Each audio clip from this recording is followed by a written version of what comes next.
Welcome to an episode of the Product Coalition European Tour. Great to have Kate Lee here with me today. Welcome. Hi. And James Woodley, my co-host in London. Hello. Today we're going to be chatting with Kate about building product culture in a small organisation, which I'm really looking forward to.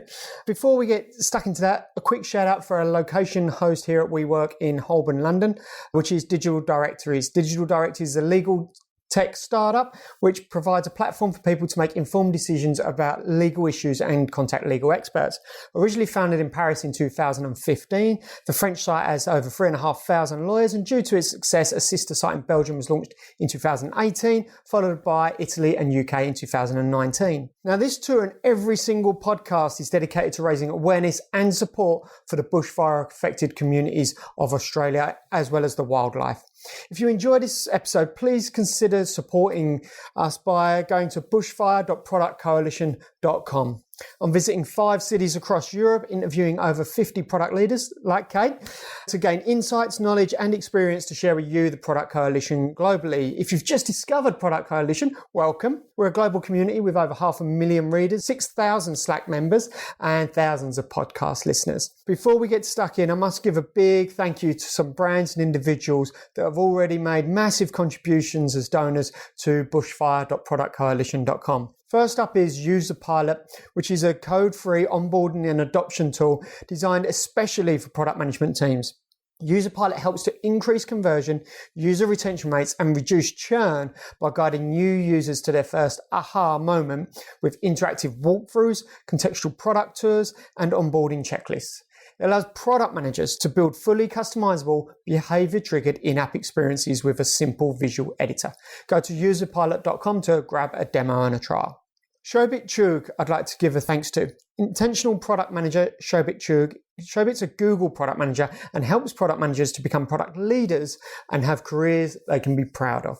Go to www.intentionalproductmanager.com and sign up for Shobit's free class on the habits that turn product managers into exceptional product leaders and help them move through their careers fast. Some other individuals that have supported the call so far are Rich Mironov and Chris Miles. Welcome, Kate. Hi, nice to be here. Great to have you here. Although you're not from London, you're in London. Yes, I am. So based in New York, decided to take a much needed vacation and decided to stop by. Awesome. Well, thank you for hooking up, making some time for us and chatting on a podcast here.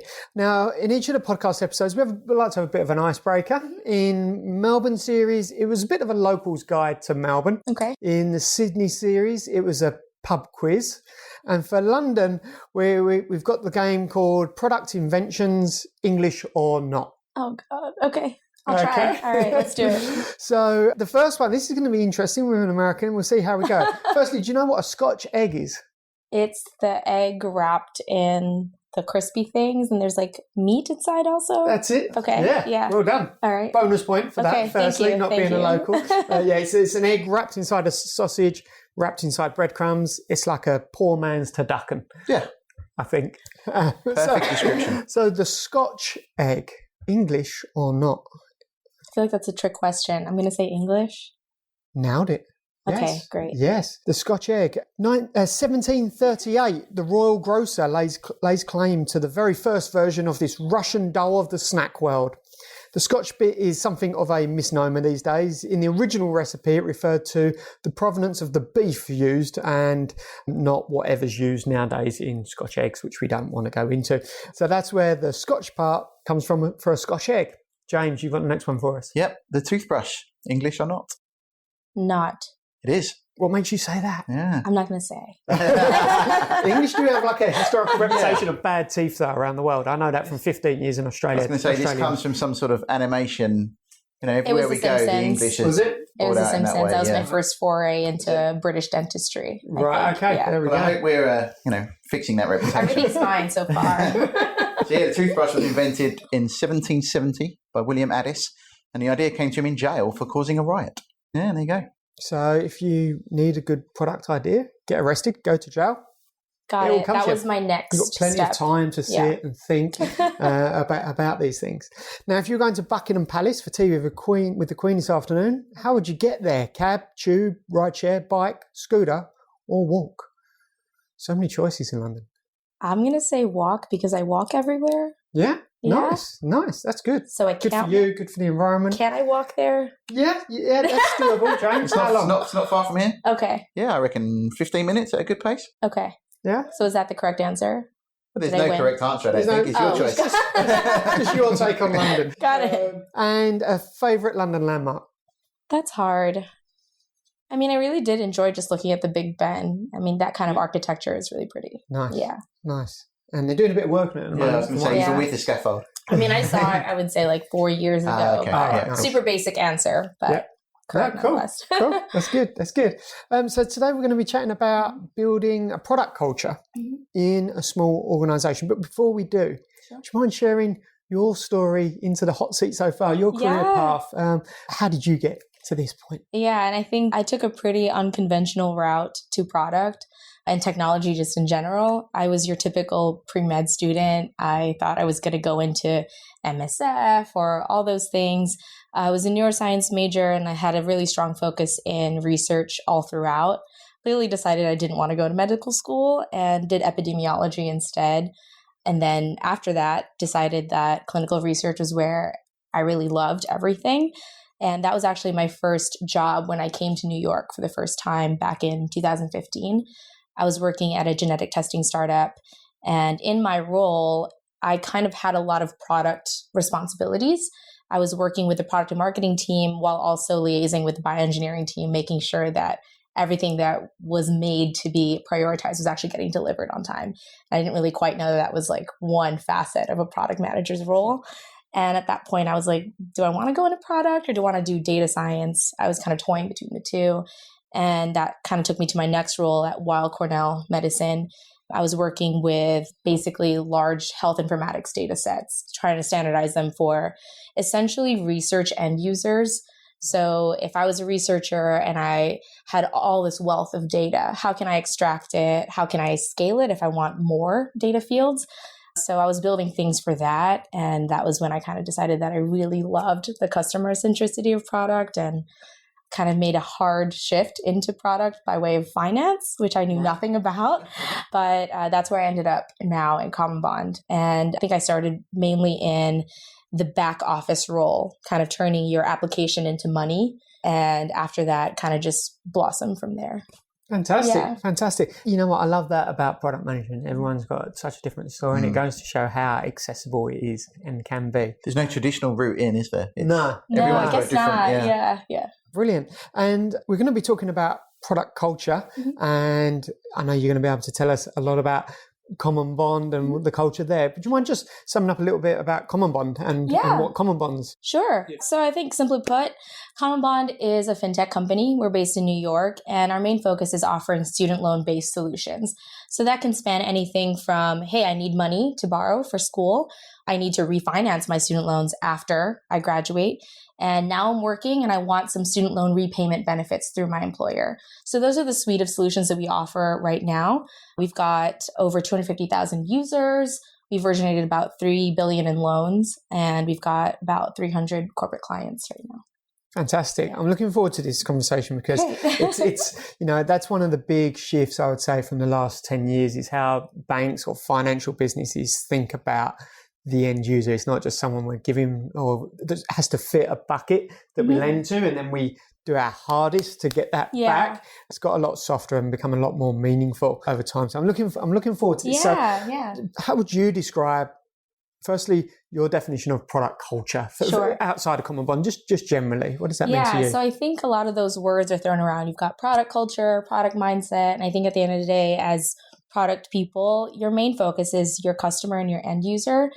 Your job is to be their evangelist. So when I think about product culture or product mindset, it's making sure all your processes, your people, your platforms, everything that you're building is in service of that customer-centric focus so that you're trying to solve the core problem that the user has. And you're solving that by way of things like design thinking or an agile development process. So for me, the product culture is the focus on the user and outwardly building your team and your company from there. Brilliant. Thank you. James, from your background's engineering technology, do you have this perception of like a product culture that you see? Yeah, becoming stronger recently as well. Right. Okay. So, there's the old days of product tells engineering what to do, and there's a great big wall in between. These days, it's a very much more collaborative thing. And that does go all the way from, like you're saying there, the user value. Why am I, as an engineer, building this thing? Mm-hmm. It's very empowering to know that. So can you tell us, how have you shaped this culture at Common Bond? What does product culture mean to Common Bond? So I think I want to just take a step back and say that it's definitely not just on the product team or the product person to implement this. I think in any great product-led organization, everyone is technically part of product. So you have to kind of embed that into everybody. And I think that you can do that in several ways. I don't think there's any right answer. But for us, what has worked is making sure you've, one, got values, whether they're like business metrics or like just company values in general that you're building processes out of. Clearly, with any large or small organization, if you have no process, everything kind of falls apart. And in an especially lean product team, I would say we've got me, we have another product person who's the director of product, and we have 2 product designers. And so that's a very, very small team. And we have even more of an impetus to lean towards our processes and make sure everyone adheres to them. So I think that no matter what we've done from the very beginning is just make sure we've got a process for prioritization, for delivery, for reporting, and then evaluating any of those metrics and making sure that, hey, like, are we doing the right thing? If not, how can we quickly and nimbly pivot to the next thing so that we're still addressing the problem without wasting too much time? Awesome.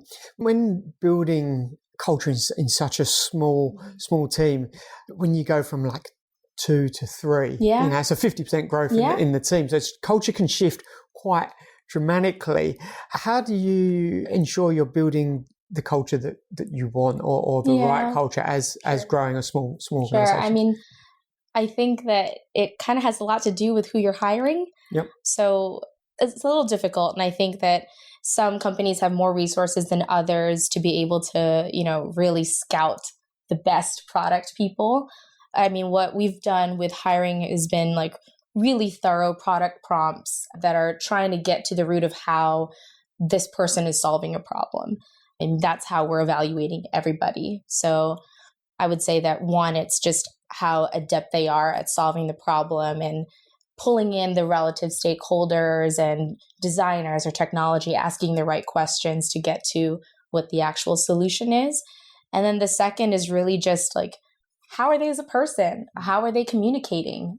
How do they like extract requirements out of people? Because I think, as you both know, sometimes people tell you a thing that they want, but it's not actually the thing that is solving the issue. Yeah. Do you find the I hate the term, but cultural fit? You hiring more, are they going to help us deliver our goals, or are they going to do their job better? What do you look for there? I mean, I think it's a playful and like careful balance between the two. We've tried to avoid just saying they're not a fit or they're a fit, because it's not very descriptive. It's not helpful, first of all, for the next hiring manager. But really specifically, why aren't they a good fit? Is it because they aren't thinking through problems the way we would expect a person of this caliber to think? Is it because they aren't like particularly communicative? They're just not friendly? I think just being as explicit as you can about what exactly the fit is, because you yourself and your company, your peers, you're defining what your culture is. So what kind of culture are you trying to foster? Do you want like a culture of like learning and teaching? And like, do you think that person will fit into that? Culture is so abstract. Do you have like a playbook or something written down that helps for culture? Yeah, for culture to sort of shape people on their way in as part of induction? Or that's a good question. I think we always rely on the company values that we have at Common Bond. Right. So there's 10. I should know them from the top of my head, but it's things like having fun always, or like bringing each other up, getting better every time, leaving things better than when you found them. So you were always looking back on that when we've got 2 very, very good candidates. They're both extremely great. How do they tally against the company values that we have and that we always try to perpetuate? So I think at the core, that's one. But for product culture specifically, I think it's how well are they able to articulate the needs of their end user and customer? How do they ask the right questions to the right people and take into consideration impact and urgency around all those initiatives so that they can start solving these problems? do they have bigger, more ideas that the user isn't even thinking about? Awesome. Can I ask, going back to the sort of interview and finding cultural fit during that, are you able to spot that at the resume level? I don't think always. Obviously, it depends on how wonderful the resume is and how great the detail. But I think product culture has so much to do with how you're communicating and how you're able to evaluate and make decisions that sometimes you can't have that on a resume. It's more, I would say, it's more visible when you have a product prompt that you're presenting. You're given a problem and then you're asked to think through, walk through, talk through the solutions. I wonder if the best resumes you see are where the person is treating themselves as the product. They're selling themselves, right? That's true. Maybe that's also true. Those are the subliminal things that come through, maybe. I don't know. Well, I certainly enjoy when you can feel a personality in a resume, either by the style it's written, sometimes the way it's laid out, or the content. But then sometimes that's your own judgment on that resume. It's not necessarily the person behind it. And obviously more and more businesses I read about now take all of try and take the bias out of resume reviews by removing names and things like that allude to whether it's male or female ethnicity and stuff like that, so that you don't have these sort of stereotype ideas about fit. I agree. I've had jobs where they've asked you to upload a headshot. And this is like product and technology jobs. It's not, for acting or anything in the arts. So yeah.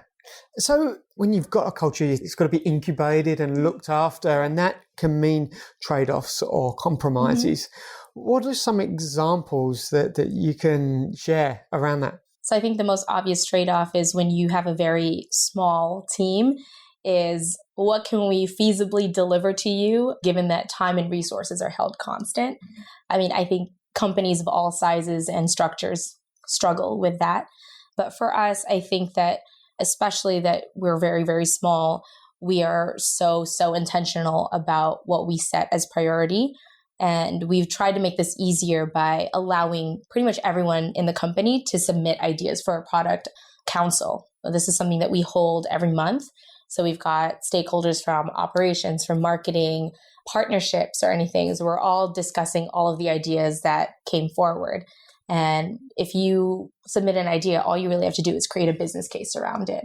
And what we're evaluating you on is impact, technical effort. How many resources do we need for how long? Is this a project where we have one particular expert, or is knowledge shared across the board that anyone can pretty much handle this? And more importantly, urgency. Does this need to happen right now, or can we wait 2 months from now? So I think when we're making those trade-offs, it's always about what can be worked on and what can't. It's not necessarily we can't do it right now. It's just how do we envision the roadmap unfolding later on? So I would say prioritization of initiatives is one of the biggest trade-offs we always have to make now that we're so intentional about what we decide to work on. The second, I think, is just its focus, and it kind of leads into that. I think in bigger companies, you've maybe got like an innovation division or something where they can just test ideas. And if they fail, there's no like huge capital consequence really, because you've got this cushioning and padding. Whereas for us, the things that we can innovate on or test, they've got to have a very clear business and customer impact. And when we do test, it's like, what is the lightest weight thing that we can ship so we can learn as quickly as possible? So does that mean that everything you build is MVP? Not you're always. Trying to get there as quickly as possible? Yes, yeah. So I would say that, like, for example, last year we had to do an overhaul of one of our applications for student loans, and it was for a cosigner loan. This required 2 individuals to apply for the loan, and they could apply at any given point in time. So it had to be dynamic enough, flexible enough. They need to be able to change things after a hard credit inquiry. There's a lot of little complicated things in there. And everything that we shipped out, I wouldn't say was necessarily an MVP, but it was maybe the lightest first iteration of something while still being able to handle all the core issues that plagued us from the beginning. Can I ask, in traditional financial businesses and the industries they're associated with, the regulation and the compliance is so high. And when I think about traditional banks. I know I'm generalizing here, but you often associate all of that seriousness with the culture inside the bank and the company. How do you keep things fresh as a fintech business that still has the same overhead in terms of regulation and compliance, whilst keeping it a fun environment? What do you do differently that maybe a traditional finance business might not do? So I'm not sure if we're very unique in this case, but I think for one, something you were speaking to earlier, we're, I think, one of the first companies that has a one-for-one social promise. So for every loan that's funded, we are also funding education in underdeveloped countries through Pencils of Promise. So that's one thing. I think that's like very core to the company's mission. So everyone who joins the company has already got that kind of embedded in their work. The second is, like I said earlier, we have this culture of like teaching and learning, but we have something called Common Bond University. Right. So employees can teach each other skills such as SQL, Python, Java, and pretty much anyone can join the class. One of the greatest outputs of this actually is that we had a Python class that went on for about 8 weeks, I think. And this was attended by people in finance and operations, and they actually were able to automate a lot of their workflows as a result of this class.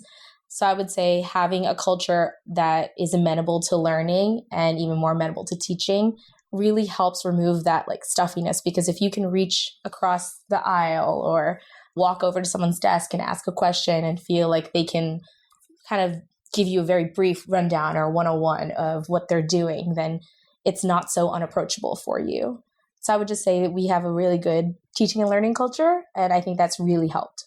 So that class was given by an employee? Yeah. Yeah, it wasn't an external teacher came in? No. So the Python class was actually taught by someone on our lending analytics team. So he primarily dealt with risk, and he had all these Python scripts for, our different rate versions and stuff. And he taught that course, and basically everyone was just like, okay, we'll attend, and, you see if you can apply it to your real life in your work, or it's just something that you want to learn. There's a big cultural statement that to hear that there's so much curiosity so broadly across the organisation as well. That's fantastic. But also, what a safe space to go, I'm going to go and give a class. Yeah, rather absolutely. than with a bunch of strangers with a load of colleagues. Yeah, and, they know this person. They probably work next to him. And this was something that was so important to me because, I had no financial background. I had never taken a finance class or an econ class. So I had to ask, what's APR? How does that work? How do you calculate it? I had spent 10 years in healthcare. So to be able to ask not just my boss, but my peers and be able to learn just as effectively from them was a huge thing. Was your major in neurology? Neuroscience. Yeah. So you run a neuroscience class? I wish. I basically was studying psycholinguistics. So I had an eye tracking research project on bilinguals. So I thought I was going to go into that. I had so many different ideas, but yeah. I'm sure the team would love to have a little intro into what that was. It would be quite fresh. Yeah, so the Common Bond University isn't just for hard skills in technology. We had a juggling class. So it could be really anything. Fantastic. I love it. I feel like there's another podcast session there. Yeah, that's it. Juggling 101. One of the things around product-led organizations is the ability to have deep empathy very broadly across the organization, and finance, particularly lending businesses around student loans, particularly in the American market, get some bad international press of students owing tens of thousands of dollars and just tens off for careers. Hundreds over there. Can I ask, what do you do as an organization to build empathy, not only within the product team, but to share and spread that empathy of someone who's taken a gamble ultimately on investing in education, hoping to pay it off? I mean, I'm that person. Right. I want to say when I was 18, I didn't know what I was signing on for, technically. I just assumed that this was a loan to help me go to school. I didn't know the ins and outs of how to repay, how interest would accrue and capitalize.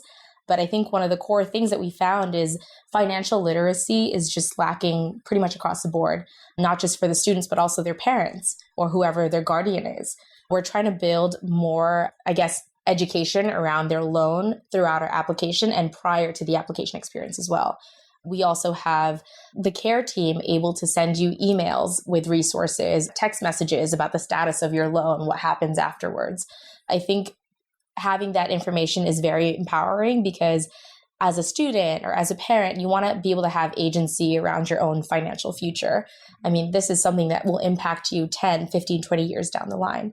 So I think education and making sure that information is accessible throughout our application or throughout our whole, suite of tools and the experience of Common Bond is so, so important.